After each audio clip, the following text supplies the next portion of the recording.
For the first time since Vicky had entered the courtroom, her expression seemed to have shifted slightly from that of cold-hearted, emotionless look to one of that of only described as guilt and maybe even regret.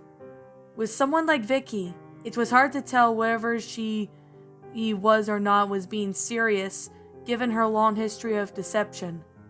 At this, everyone figured about Vicky would say nothing that she did to Trixie, but everyone's surprised when she spoke. I didn't know he feel pain, Vicky replied flatly, trying to hide her guilt. That wasn't supposed to happen. I didn't ask whether you or not knew what would happen. I asked why, Miss Turner snapped. I don't know, Vicky replied, back with no emotion this time. Miss Turner simply nodded once, then said, Yeah, that's what I thought. Since then, she turned to her seat next to Timmy. Then the judge asked if there was anyone else who wishes to address the court. Vicky's mother then spoke up, who took the witness stand. Once she faced Vicky, her emotions seemed to shift again like before. Nikki gazed upon Vicky with a mixture of shame, disgust, guilt, even anger.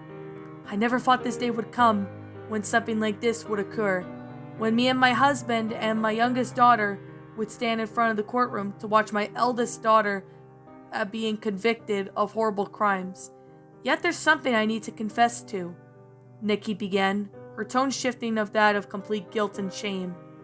And what I was about to do is going to shock and possibly anger anyone in this courtroom, especially you, Mr. and Mrs. Turner, but I asked for you to hear me out to the very end. Nikki inhaled and then exhaled slowly, clearly nervous from whatever she was about to say. Both me and my husband were fully aware of Vicky's behavior, and what's worse, we actually did our best to cover it up from the parents of all the children that Vicky babysat, Nikki said with a look of complete guilt and with shame upon her face. While we were aware that Tootie was being bullied by Vicky, we had no idea she was being assaulted in a lot of worse manners possible.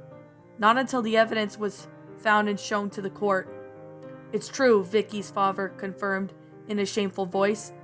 Everyone in the courtroom gasped in shock. Upon hearing this, even Timmy and his parents looked shocked along with Wanda and Cosmo. But it only got worse from there. Me and my husband can't even begin to explain how sorry we are to that of so many innocent children that suffered at our eldest daughter's hands due to our complete and utter cowardice to take a stand against her and put a stop to her madness. Nikki continued, now visible with tears in her eyes. Because of how cruelty Vicky treated Tootie and the rest of us, we became too afraid to take a stand against her, and so many innocent children paid terrible price for her cowardice. Nikki wiped her tears from her eyes and then glanced down at Timmy, who stared back at her with an arranged look on his face. His parents looked just as angry and disgusted. In fact, everyone in the courtroom, save for Vicky, now upon looking at Nikki and her husband, with equally angered looks on their faces. Even Cosmo and Wanda looked horrified as well. They had no idea that Vicky's parents had been hiding such a dark secret like this. It even shocked them to the core. Timmy, I understand how angry you and your parents must be at me and my husband right now for revealing this, and I don't blame you, not at all. In fact, you desire it. Me and my husband won't care if you press charges against us.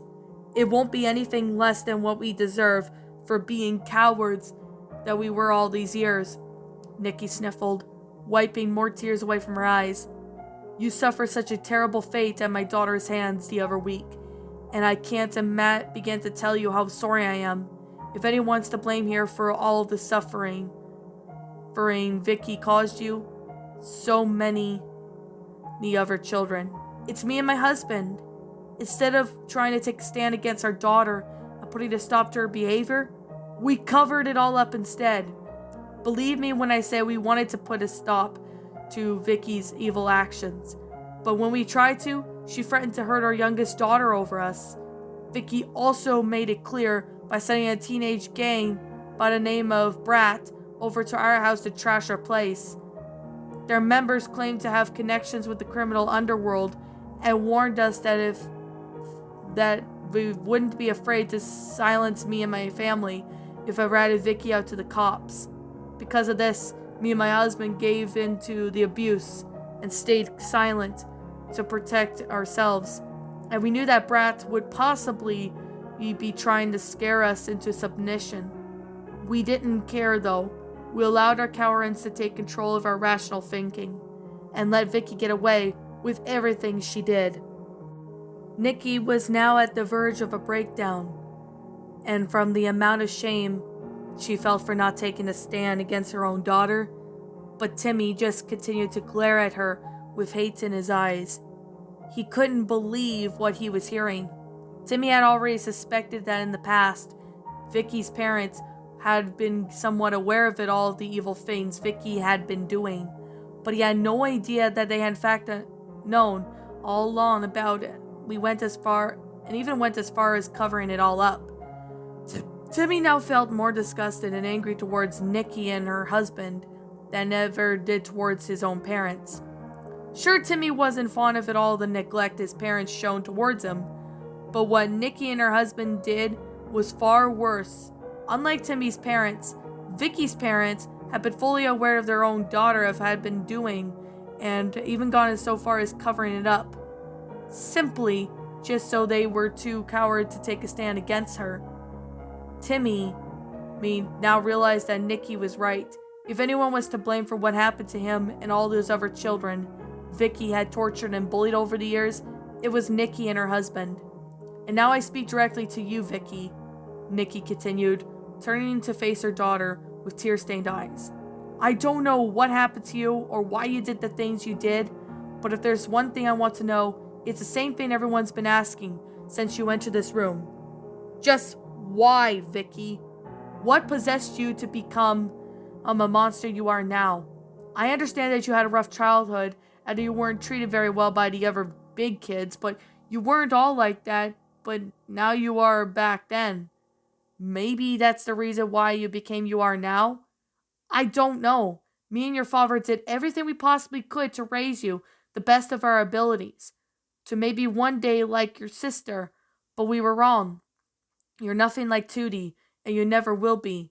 We tried to help you, and in return, you made all of us lives in a complete living nightmare. I never would have guessed you'd be doing such a sinful things to Tootie behind our backs.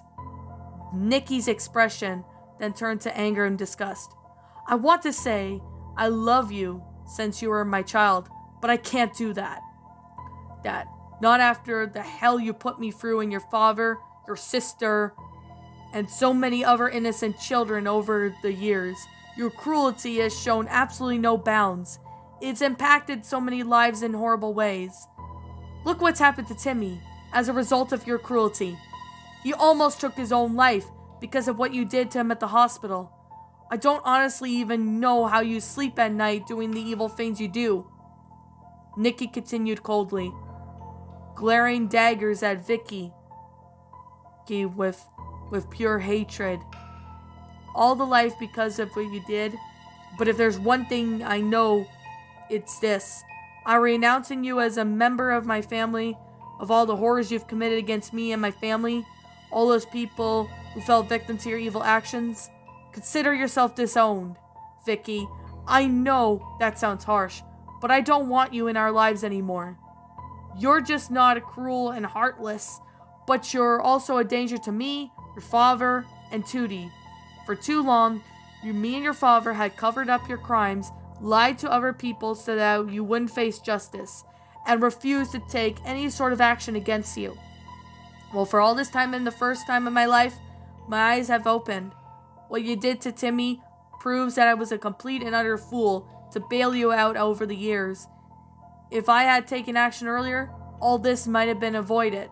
But instead, me and your father simply let you have your way, and this horrible result of our bad choices. You're a sick person, Vicky. And I honestly hope whatever you're going after this, you get the help you need. Because it's clear we couldn't do that. That's all we have to say. Nikki then returned to her seat. Afterwards, Miss Turner announced that Timmy had a few things to say. Timmy headed up against the witness stand with Cosmo and Wanda still hanging on to his shoulders, then stood facing the court. Timmy felt slightly nervous speaking in front of so many people. Then he wanted everyone to know how he felt of what he experienced. So Timmy swallowed hard and began to speak. I never thought there'd be a day where I have to say something like this, to face an entire courtroom. But I still have quite a lot to say, Timmy began. I was often alone before meeting some of my best friends, and my parents weren't always there for me when they should have been. I still managed to get until Vicky came into my life 2 years ago. He then turned his attention towards Vicky with hateful glare. That's when my life started to take a turn for the worst. For as long as I can remember, Vicky would beat me, assault me, blackmail, threaten, and do so many horrible things to me, simply because it amused her for reasons I still don't know, Timmy continued, his tone turning back more angrily. And what's even worse is that my parents were never even once considered looking into Vicky's actions whenever I called her out. She managed to manipulate them and deceive them with so much to the point where my own parents thought I was lying just to get her in trouble. And because of that, I ended up suffering at Vicky's hands for the last 2 years of my life. And that's almost nothing compared to what she did to me at the hospital a week ago. Timmy, still trembling a little upon bringing the incident at the hospital up. That heartless evil monster caused me to wake up in the middle of my surgery, right when the doctors were cutting into me. He continued with a frightened voice. I felt it all, every single bit of it, and I couldn't do anything at all because I was paralyzed in one place, whatever drugs they used on me. Do you have any idea how it feels to have your flesh sliced open with knives and surgical saw blades and having your insides cut out? It's beyond any form of pain you've ever could possibly understand, and I felt it all. Timmy was almost on the verge of a breakdown when he saw Vicky actually smirking him a bit. He was attempting to charge at her again. Like before, however, Cosmo and Wanda noticed this and stopped him. Timmy, no, don't do it. I know what you're thinking, and it isn't a good idea, Wanda whispered in his ear. That's exactly what Vicky wants. Don't let the court see you lose control. You're better than that. Wanda's right, Timmy, Cosmo added. She's doing that because she knows it'll trigger you. Don't give in to your anger, Timmy. Remember, Vicky's already pretty much screwed at this point, so no need to make things worse. Timmy knew what Cosmo and Wanda were right, so he did his best to calm his anger and continue his speech. I've had it for the night terrors from that experience, and coupled with all the abuse Vicky inflicted on me, the neglect and the bullying, Timmy paused before wiped a few tears form in his eyes. I just wanted to end it all by jumping off of that building. I couldn't stand living anymore due to any of it. But after falling from that sky so high, I survived somehow. Like Mom said, maybe it was a divine intervention, because I could have been killed from that fall. At least I was angry and upset that I didn't die, but Trixie managed to talk some sense into me, which gave me a good reason to go on living my life. Timmy briefly glanced over at Trixie, who smiled warmly back at him. Then he continued speaking. However, this doesn't mean I am still not affected by what happened. I still have nightmares of Vicky hurting me, even killing me in some cases, and it's all because she wanted to have a laugh. But probably the most disgusting thing of all, the fact that her own parents knew nothing all along about it. Timmy then turned his attention towards Vicky's parents with an angry look. I never would have guessed it that only you two knew that what Vicky was doing, let alone actually covering up her actions. It's unforgivable. And to be honest, I can't forgive you both for that. I suffered at your daughter's hands so badly that I knew you were too scared to take a stand against her. You probably had so many chances to put a stop to Vicky, and you had done the mess. Maybe things would have ended differently. but instead you took a quick and easy way out. And now look where we're standing because of it. And take a look at me. I'm a complete mess and didn't have to be that way, but your choices said otherwise. Nikki and her husband bowed their heads in complete shame as Vicky turned his attention back to Vicky. You want to know something that really sickens me, Vicky? There was actually a time when I actually felt sorry for you when you told me about your past back at the ski resort. Remember that moment when we were actually both trapped in that cave and you told me about your past? Timmy asked. Vicky simply scoffed at remembering that incident. Yeah, I remember. What's your point? She questioned with a hint of disgust in her voice. The point is that I was almost willing to forgive you until you threw that pizza on my head and accused me of not able to get together with that handsome guy you thought I was an abominable snowman. Timmy's tone turned that of a disdain. It was then I realized that you were not worth forgiving, and I had known that you would do to me in the future. I'd have rather died in that blizzard than to ever consider being near you. You don't deserve any form of forgiveness, Vicky. After all that, everything you have done to me, Tootie and your family, and so many other children, you deserve nothing but hatred. So I simply have this to say. Timmy leaned forward and said the coldest way possible. You can go to hell, 'cause I'm done speaking to you. Timmy then returned to his seat without saying anything else. Once the judge had confirmed that no one else had something to say, he ordered Vicky to stand. Miss Vicky, before I begin with your sentencing, I have a few things that I myself wish to address the court and to you. Judge Derek began. In the past, I have heard and convicted many teenagers, Quinlets, like yourself, in various crimes ranging from petty theft, bullying, and even a few DUIs. However, compared to most of these delinquents, you are far different than them. After seeing the evidence you presented to me, hearing the words of people who fell victim to your heartless, obscene, and disgusted actions, I can even come to only one conclusion. The judge leaned forward with this expression, turning dead serious. And your conclusion is this. You are far worse than the other previous delinquents I have to deal with that displeasure of seeing in this courtroom, Judge Derek continued. At the age of 16, you have no idea how much pain you have inflicted on these victims in the courtroom and the rest of Dimsdale. Your heartless actions towards all the innocent children, your family, Timmy's family, and Timmy himself, you have permanently scarred them mentally, physically, psychologically for the rest of your lives. Your sister will be haunted for the years to come of all the abuse you inflicted on her, including from those times you assaulted her, and even went as far as to film it so that you could use it as blackmail to keep her from calling you out. That is a very disgusting act, in which in the eyes of law, that's considered an act of underage and the borderline of incest given the fact that she is your little sister. Everyone in the courtroom glared at Vicky with malice and disgust. Hearing that part, and Tootie only whimpered softly. As for Vicky, her expression remained cold and unfeeling as it always was. What you did to all those other children, whom you tasked with them watching over, is completely unforgivable. But out of all the victims in this courtroom, that I believe suffered the worst at your hands was Timmy Turner.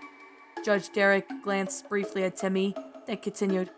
It's bad enough you inflicted physical and emotional pain on him without so much as being caught in the act. But what you did to him in the hospital is beyond nothing but short of pure evil.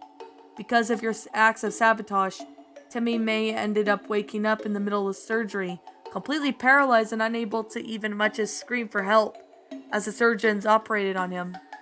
You have heard the whole story from Timmy himself. He has not only witnessed everything that's going on, but in addition to that, he also felt everything the surgeons were doing to him. And now there would have been some cases where patients would wake up sometimes during their surgery. It's very rare, but they have been known to happen sometimes. However, most of the patients who have suffered such fate were usually adults.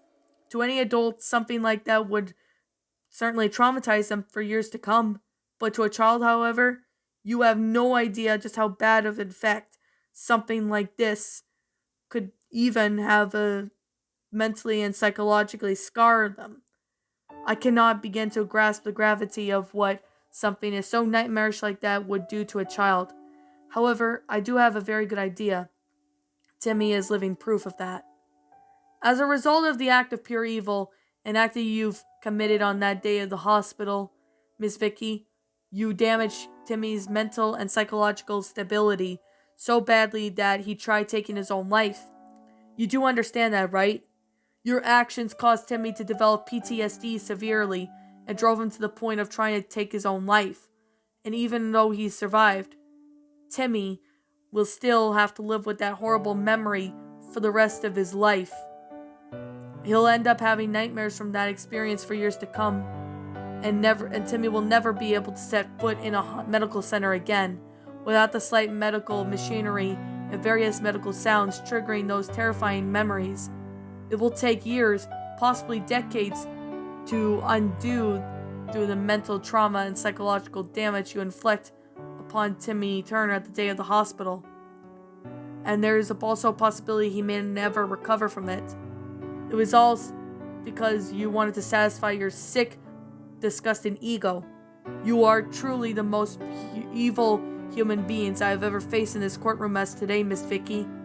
And I believe you still have some decency and the courage to at least say something. Mind you, this may be the last day you've ever see society again. So I highly suggest you choose wisely. Maybe you should at least explain to everyone in the room why you choose the things you did. Vicky was silent for well over a minute. Everyone suspected that she was going to play the silent treatment like before, but they were wrong. Vicky's emotionless look turned that of one contempt of anger. She finally spoke. You all think you all so clever and smart, don't you? You don't think you have me memorized simply because I'm being faced with some stupid charges? Well, you couldn't be more wrong, Vicky began coldly. You don't know me. None of you do. You don't even know what I had to deal with growing up. You want to know why I do the things I did so badly? Fine, I'll tell you. It's because all the kids are selfish, spoiled, ungrateful, freaking brats. They have always treated me like trash when I was younger, and I tried to show them kindness, and what do? They kick me around in the sandbox, steal my lunch, and just bully the hell out of me. Well, I got tired of it all, so I decided to bite back, and it worked for me then, and it continued to work with me to this day. Everyone in the courtroom was shocked by what Vicky had said, including the judge. She then leaned forward and said, a tone filled with hatred, "In the world that treated me like garbage, why should I not return the favor?" Vicky said nothing else after that. Once the judge had confirmed what she had concluded her speech, he finally spoke. "Miss Vicky, regardless of how you were treated in your youth, you've done is no excuse for that," Judge Derrick stated. "I understand that you had a difficult childhood, and I understand that you were commonly bullied by the older kids in your school, but that does not, under any means whatsoever, give you the right to commit the acts you've committed. While I do understand some people who were abused in their youth become the abusers themselves as they grow older, that isn't the case with everyone. It doesn't even define who they are, Miss Vicky. They even become in the future as a result of their choice. Take your sister Tootie, for example. Despite all the abuse, torture, and assault you inflicted upon her, Tootie will still remain as a kind, heartless, sweet person. She chooses not to stay in the light, no matter how badly you hurt and abuse her. I'm confident that she will one day grow up to be a very kind and caring young woman." The judge's tone then shifted over to more cold and hard tone as he continued. "However, you, on the other hand, chose to become such a different path than your sister, Miss Vicky," Judge Derrick continued coldly. "Instead of going to your parents for help or telling someone that you were being abused, you could have come to be in terms with the abuser yourself, and a very evil one at that. And the worst thing about it is that you didn't have to be this way, this Miss Vicky. You could have chosen to better yourself, to at least try and overcome the hardships of your youth, but you choose not to. And as a result of your choice to become the abuser, you now stand before this court to face judgment for all the crimes you've committed over the years. I am truly sorry you were treated so harshly in your youth, Miss Vicky. But all that changes nothing. You will still have to face the consequences for your actions, and that shall begin now." The judge sifted through the papers in front of him, then began reading them. For all the counts of the following charges would include physical and mental assault of multiple minors, physical torture of multiple minors, one count of assault on a minor, and you'll be facing a total of 70-year life in prison, Judge Derrick announced. For consuming alcohol and under the age of 21, blackmail, and breaking in and entering is an additional 20 years imprisonment.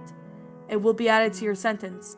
As for the sabotage of expensive hospital equipment, which caused serious psychological harm to a minor and near drove them to near taking their own life, you will have an additional 8 more years added to your sentence. As a result of all the crimes you've committed, Miss Vicky, you'll be facing a grand total of 98 years in prison without any possibility of parole or bail. Vicky felt the blood strain from her face upon hearing it. It was almost too much for her to take. "Miss Vicky, you are 16 years old right now, and that means you will be 114 years old when your sentence finally ends. However, no human being is capable of living that long," the judge said in a firm voice. "So basically, you will be spending the remainder of your life in prison, behind bars, as punishment for your unspeakable crimes against the innocent. And as I just said, you will have absolutely no chance of parole or bail, which means you'll have to serve your entire sentence in full, Miss Vicky. Prison will now be where you live and eventually die, assuming something doesn't happen to you to end your life prematurely. This may be the last sad day for you, but for everyone else, it will finally bring them peace that they have longed since they have been denied of your cruelty. I wish you the best of where you're going, Miss Vicky, and now we'll be apprehended to the custody of the sheriff and transported to the Dimsdale Penitentiary, where you'll serve your sentence. Court is now dismissed." The judge tapped his gavel on his desk, and everyone began to leave. 2 police officers then escorted Vicky towards the way she had entered, briefly glanced back at Timmy, who actually looked sad with locked eyes with her. For the first time since Vicky entered the room, she looked at Timmy with an expression that he couldn't quite make out. Was it regret? Maybe sorrow? He wasn't sure. Honestly didn't care. Timmy simply glared back at Vicky with that hateful expression on his face, clearly not caring for how she felt. Just before the officers began leading her towards the doors, Timmy heard Vicky say something that shocked him to the very core. I'm sorry, twerp," Vicky said with a tone mixed with disdain, but also a small hint of regret as well.